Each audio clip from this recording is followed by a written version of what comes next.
This is one of Japan's most significant concrete structures, and it was created as a result of one of history's most terrifying incidents.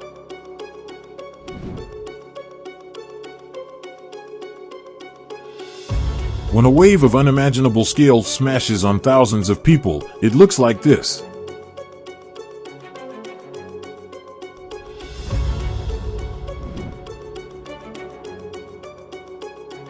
And it seems that a number of cities have been affected by the tsunami.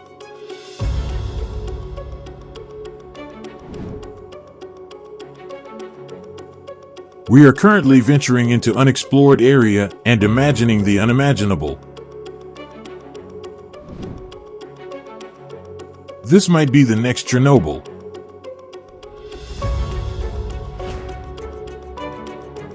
Subscribe to AWZ and make sure to hit the notification button.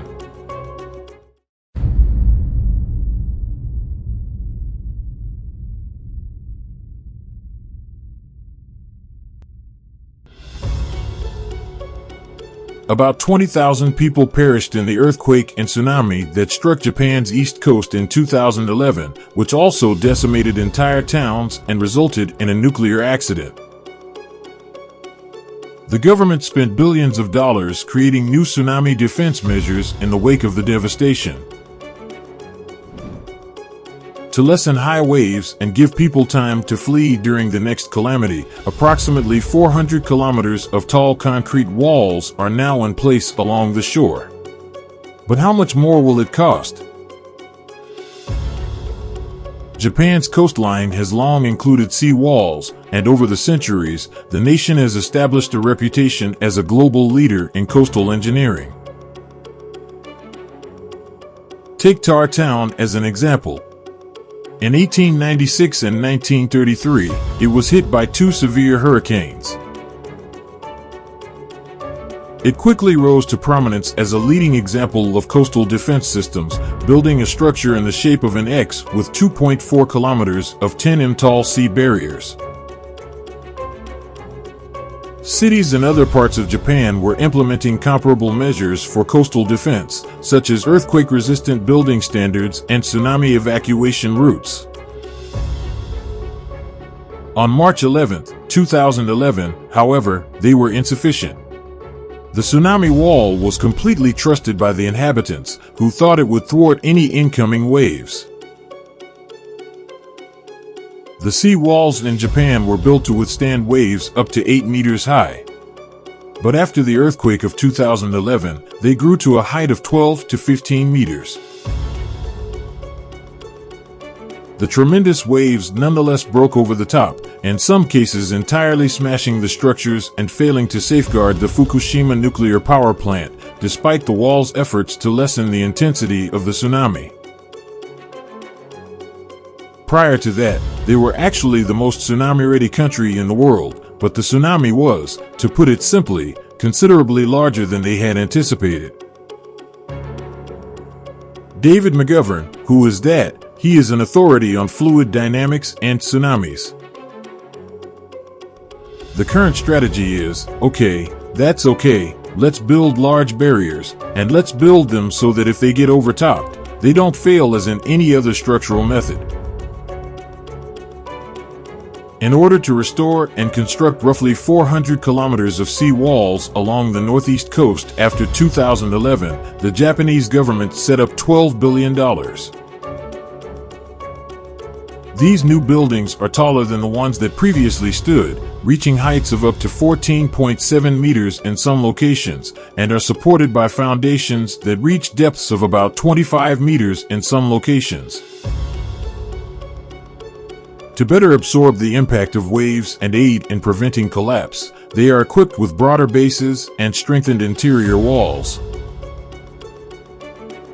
In conjunction with H.R. Wallingford and UCL, Dr. McGovern constructed a sizable indoor tsunami simulator as part of his research that can reproduce waves similar to those that struck Japan in 2011.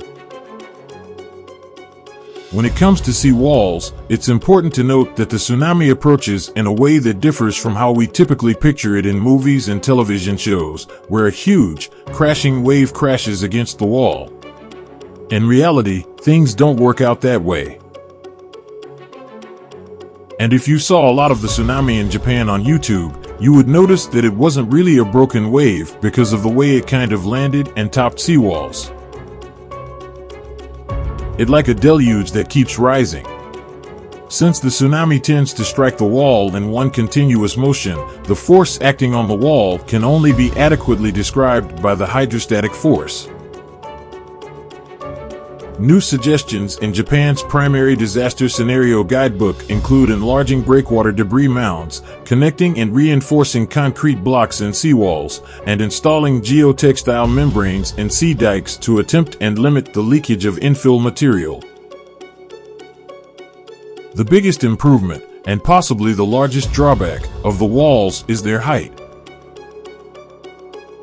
One worry raised by academics is that extremely high sea barriers can potentially worsen the effects of tsunamis by forming a blockade akin to a dam that, if it breaches, could unleash an even more powerful flood. And they're just an eyesore to some locals. They nearly reach for stories in some places, completely obscuring the view of the sea and giving some inhabitants the impression that they are confined. Others fear that the barriers would scare off tourists or that they are harming the way of life and culture of their seaside hamlet. The major lesson, in my opinion, is that this is a natural hazard that we will never be able to entirely protect against. Not every tsunami is the same. The new sea barriers are built to withstand the level 1 tsunamis that occur every 50 to 160 years. Seawalls alone, however, are insufficient to protect against level 2 tsunamis, which can happen every few hundred or few thousand years. A more comprehensive defense system must include public education, evacuation routes, and effective warning systems. Some have offered substitutes or additions to the massive concrete walls. Parks for tsunami mitigation are one concept. Basically, blending natural features like hills and trees with more conventional gray concrete technical components. In order to reduce the force of waves and stop drifting debris, the Marino project suggests constructing concrete breakwaters along the coast that are supported by firmly planted trees. Of course, moving farther inland and away from the ocean is another strategy. Many local governments have already moved their public buildings higher up, and some have even forbade building on flatlands close to the ocean. The sea walls of Japan are an amazing engineering achievement that provides some resilience in the face of catastrophic disaster. They also draw attention to the precarious balance that must be struck between defending ourselves from nature and coexisting with it, a problem that is growing more and more common as catastrophic weather events become more frequent. The world's current infrastructure, which is worth tens of billions of pounds, needs to be examined to see whether it can be used as intended or if it needs to be updated. And last, any new infrastructure, which will require a lot more of it due to the sea level rise, increasing storm severity and frequency. How should that be designed, keeping that in mind? The fundamental question is that we still aren't really sure what the future will bring. Even places that are completely immune to tsunamis can have disasters, as the 2011 disaster demonstrated. In an effort to design safer settlements for the future and as a continual reminder of the past, this enormous stretch of towering concrete walls remains in place 10 years later.